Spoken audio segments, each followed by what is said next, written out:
বিপ্লবী ও স্বাধীনতা সংগ্রামী রাসবিহারী বসুর প্রয়াণ দিবসে ডিএম রেডিও চ্যানেলের পক্ষ থেকে আজকের বিশেষ নিবেদন রাসবিহারী স্মরণে।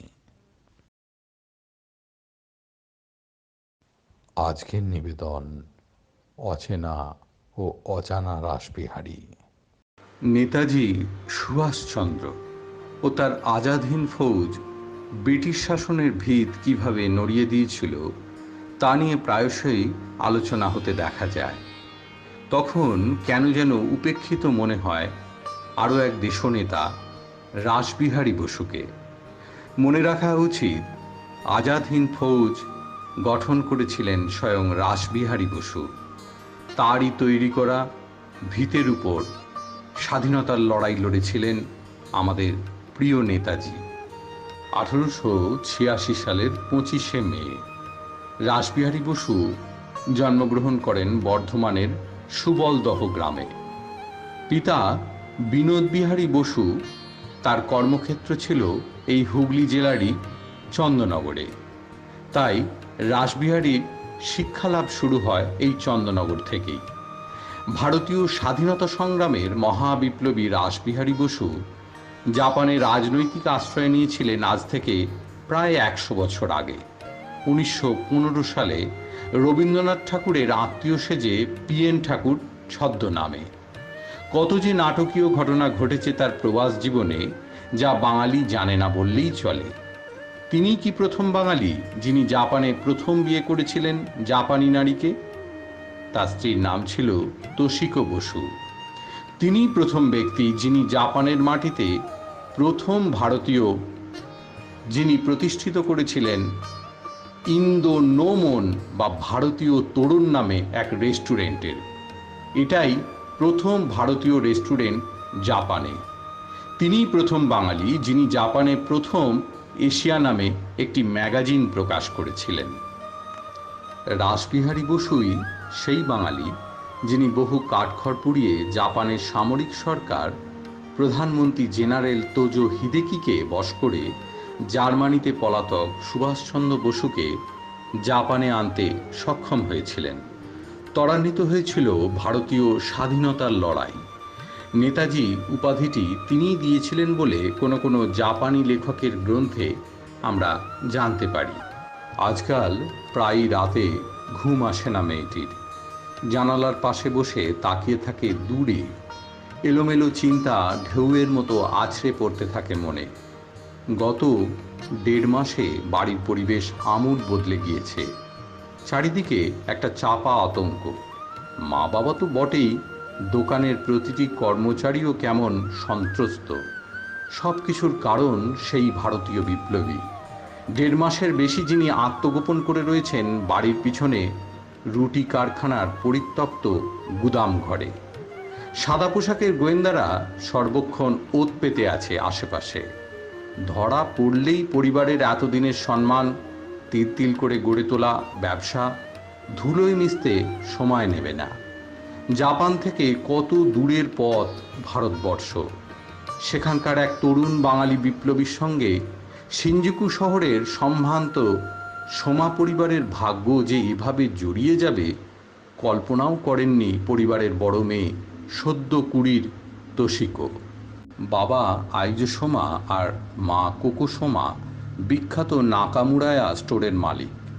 জাপানের জনপ্রিয় বেকারি নাকামুরায়ার কেক, বিস্কুট, রুটি কিনতে ভিড় করেন টোকিওর এলিট লোকজন। এহেন পরিবারের সঙ্গে কোনো বাঙালি স্বাধীনতা সংগ্রামীর সম্পর্ক থাকার কথা ভাবাই যায় না। কিন্তু আশ্চর্য সব ঘটনা তো এই পৃথিবীতেই ঘটে।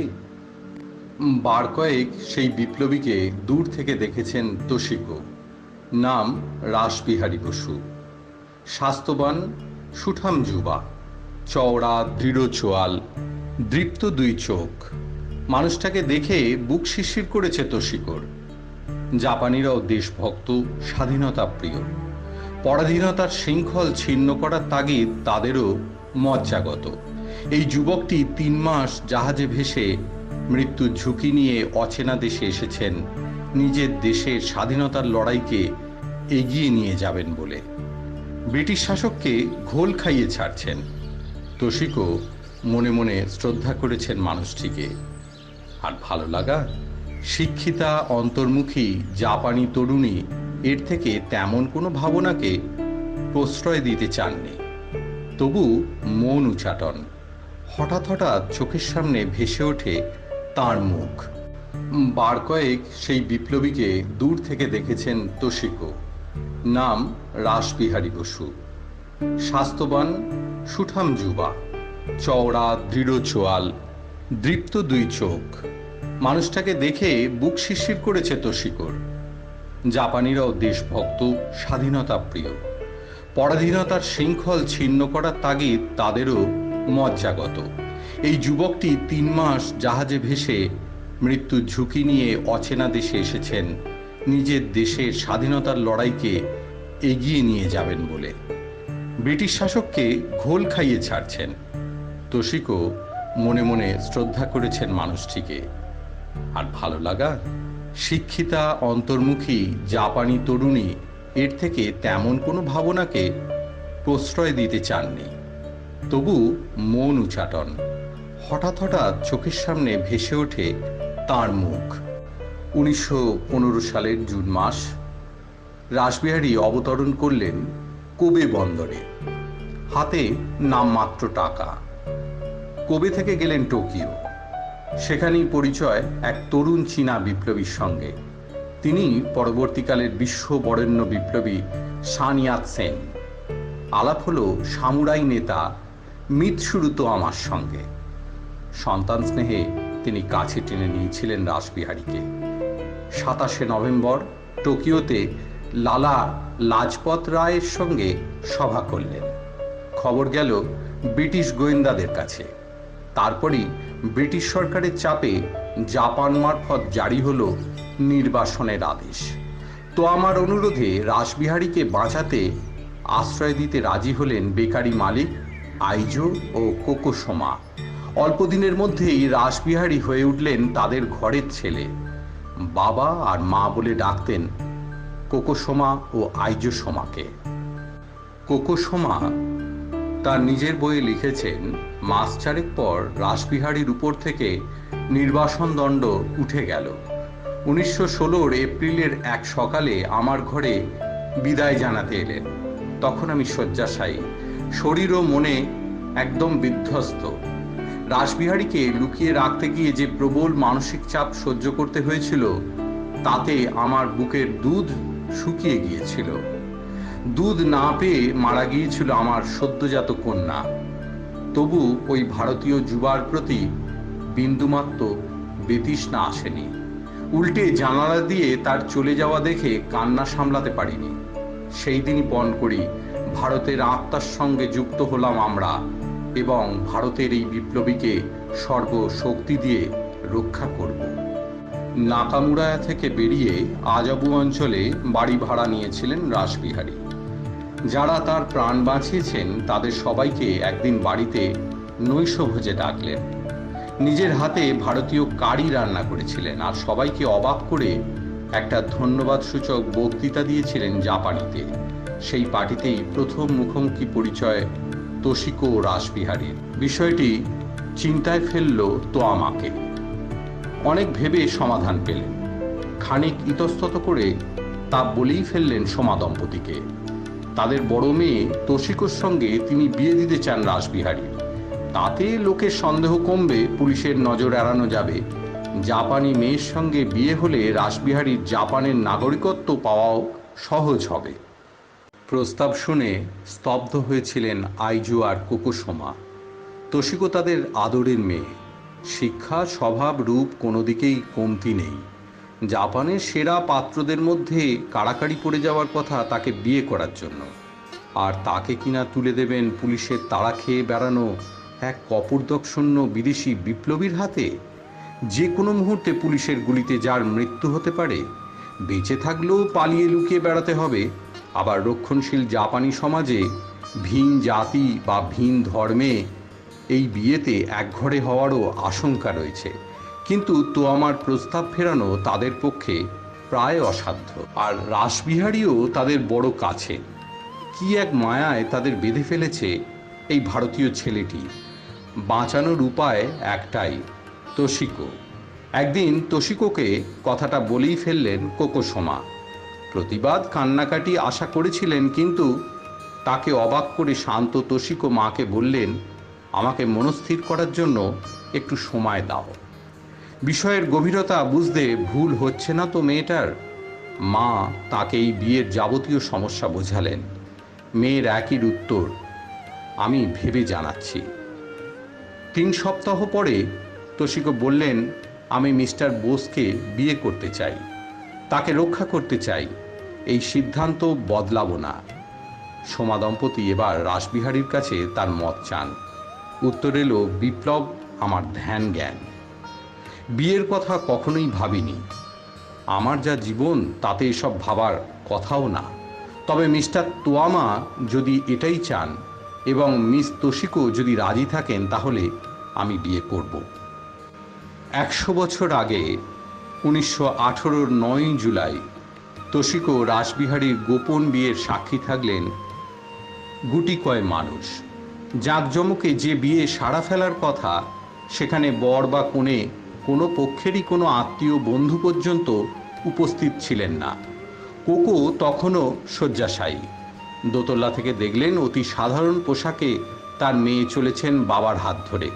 ট্রেনে চড়ে টোকিও, তোয়ামার বাড়ি। সেখানে তোশিকোর বিয়ের পোশাক কিনে রেখেছিলেন তোয়ামার স্ত্রী, তিনিই সাজালেন কনেকে। অনুষ্ঠানে পিতার ভূমিকায় রইলেন তোয়ামা। তোশিকো সোমা হয়ে উঠলেন তোশিকো বসু। বিয়ের পর শিবা অঞ্চলের পাহাড়ি এলাকায় ভাড়া বাড়িতে উঠলেন নবদম্পতি। কিছু দিনের মধ্যেই গোয়েন্দারা টের পেলেন, শুরু হলো বাড়ি বদল। আয়োমা মিনামি মাছি, সেখান থেকে আয়োমা তাকাকি মাছি। কোথাও 2 মাস, কোথাও 3। এমন বাড়ি বাছা হতো যেগুলো হয় জঙ্গলের মধ্যে, নয়তো সমুদ্রের পাড়ে বা কাদা জমির ধারে। অধিকাংশ বাড়িতে ভালো করে সূর্যের আলো ঢুকত না। দিনের বেলাতেও অন্ধকার স্যাঁতস্যাঁতে হয়ে থাকতো ঘর। ভিতরে ভিতরে অনুতাপে দগ্ধ হচ্ছিলেন রাসবিহারী। তার জীবনের সঙ্গে জুড়ে গিয়েছেন বলেই না এমন ভোগান্তির মধ্যে পড়েছেন তোশিকো। আর এই জীবনের সঙ্গে জীবন মেলানোটাও হয়তো চাপে পড়েই, বড়দের কথা রাখতে। রাসবিহারী তোশিকোকে ভালোবেসেছেন, কিন্তু তার মনের তল পাননি এখনো। এই মেয়ে সব দায়িত্ব পালন করছেন মুখ বুজে। আবেগের বহিঃপ্রকাশেও অতি সংযমী নববধূটি। তখন তারা চিবায় সমুদ্রের ধারের একটি বাড়িতে। একদিন প্রশ্নটা করেই ফেললেন রাসবিহারী, তুমি আমাকে বিয়ে করেছ, কিন্তু আমায় ভালোবেসেছ কি? আমি সত্যিটা জানতে চাই। প্রশ্নের আকস্মিকতায় নিষ্পলকে স্বামীর দিকে তাকিয়ে থাকেন তোশিকো। চোখের জল এসে 2 গাল ভিজিয়ে দেয়। অস্থির রাসবিহারী তখন বেপরোয়া, উত্তেজিত। বলছেন, বলো, তুমি কি আমার জন্য জীবন দিতে পারো? কথা শেষ না হতেই তীর বেগে খোলা জানালার দিকে ছুটলেন তোশিকো। ঝাঁপ দিতে যাবেন, পিছন থেকে তাকে জড়িয়ে ধরলেন রাসবিহারী। এ এক আশ্চর্য প্রেম কাহিনী। সরল হিসেবে মাত্র 8 বছর তার মেয়াদ, কিন্তু তোশিকোর অকাল মৃত্যুর পর বাদবাকি জীবন সেই ভালোবাসার মধ্যেই থেকেছেন রাসবিহারী বসু। তোশিকোর মা কোকো তাকে আবার বিয়ে করার প্রস্তাব দিয়েছিলেন। রাসবিহারী হেসে উত্তর দিয়েছিলেন, তোশিকো ছাড়া আর কাউকে ভালোবাসা আমার পক্ষে এ জীবনে অসম্ভব। সেই 8 বছরের নির্জন জীবনের মতো তোশিকো চিরকাল আমার কাছেই থাকবে, আমার আর কিছুই চাই না। রাসবিহারী বসু যত্ন করে তোশিকোকে বাংলা শিখিয়েছিলেন। বন্ধু শচীন্দ্রনাথ সান্যালকে 1922-এর জুলাইয়ে টোকিও থেকে পাঠানো চিঠিতে লিখেওছিলেন সে কথা। শুধু তাই নয়, খাঁটি বাঙালি ধাঁচে শাড়ি পরাও শিখিয়েছিলেন স্ত্রী আর শাশুড়িকে। শিখিয়েছিলেন বাঙালি রান্না। 8 বছরে 2 ছেলে মেয়ের মা হন তোশিকো। 1920-র 13ই আগস্ট রাসবিহারী বসুর ছেলে মাসাহিদো জন্ম নেন, যার ভারতীয় নাম ছিল ভারতচন্দ্র। দ্বিতীয় বিশ্বযুদ্ধে মাত্র 24 বছর বয়সে তিনি মারা যান। 1922-এর 14ই ডিসেম্বর জন্ম হয় মেয়ে তেতসুকোর। 1923 সালের 2রা জুলাই জাপানের নাগরিকত্ব পান রাসবিহারী। সুন্দর একটা বাড়িতে স্বাধীন জীবন শুরু হয়। তোশিকো সংসার সাজিয়ে বসেন, কিন্তু সেই সুখ স্থায়ী হলো না। সেপ্টেম্বরে ভূমিকম্পে বাড়ি ভেঙে চুরে গেল। তীব্র অর্থাভাবে পড়লেন রাসবিহারী। কিছু টাকা পাঠালেন রবীন্দ্রনাথ। 1924 সালে টোকিওতে তোশিকো রাসবিহারীর বাড়িতেও গিয়েছিলেন কবি। ততদিনে তোশিকোর শরীর ভেঙে পড়েছে। 8 বছরের মানসিক চাপ, রাসবিহারীকে নিয়ে ভয় আশঙ্কা এবং অমানসিক শারীরিক পরিশ্রম শোধ তুলতে শুরু করেছিল। যক্ষ্মায় আক্রান্ত হয়েছিলেন, সঙ্গে নিউমোনিয়া। শেষের কটা দিন স্ত্রীর বিছানার পাশ থেকে নড়ানো যায়নি রাসবিহারীকে। তার হাতের মধ্যে ধরা থাকত তোশিকোর হাত। ধীর নিচু গলায় সংস্কৃত মন্ত্র উচ্চারণ করতেন আর তার সঙ্গে ক্ষীণ কণ্ঠে গলা মেলাতেন তোশিকো। সেই ঘরে সে কটা দিন তোশিকোর বাবা মাও ঢোকেননি। মাত্র 28 বছর বয়সে চিরঘুমে তলিয়ে গেলেন তোশিকো বসু।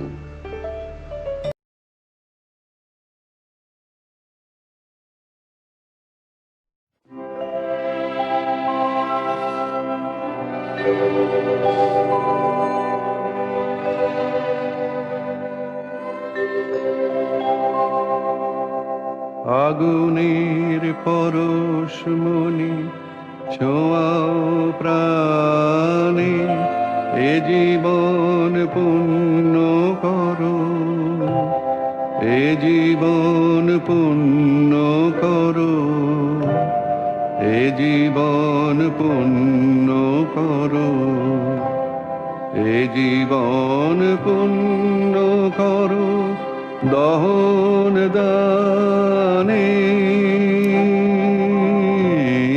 আগুনের পরশমণি ছোঁয়াও প্রাণে।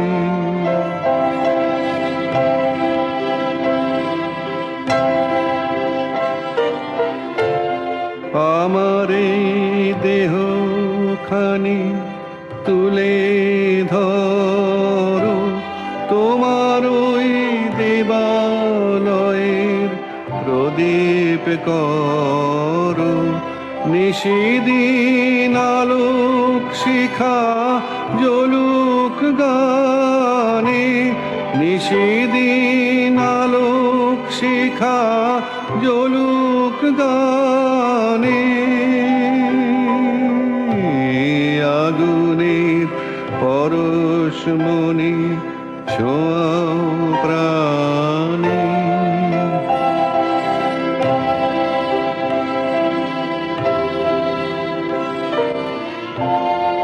আধারের গায়ে গায়ে পরস্তব,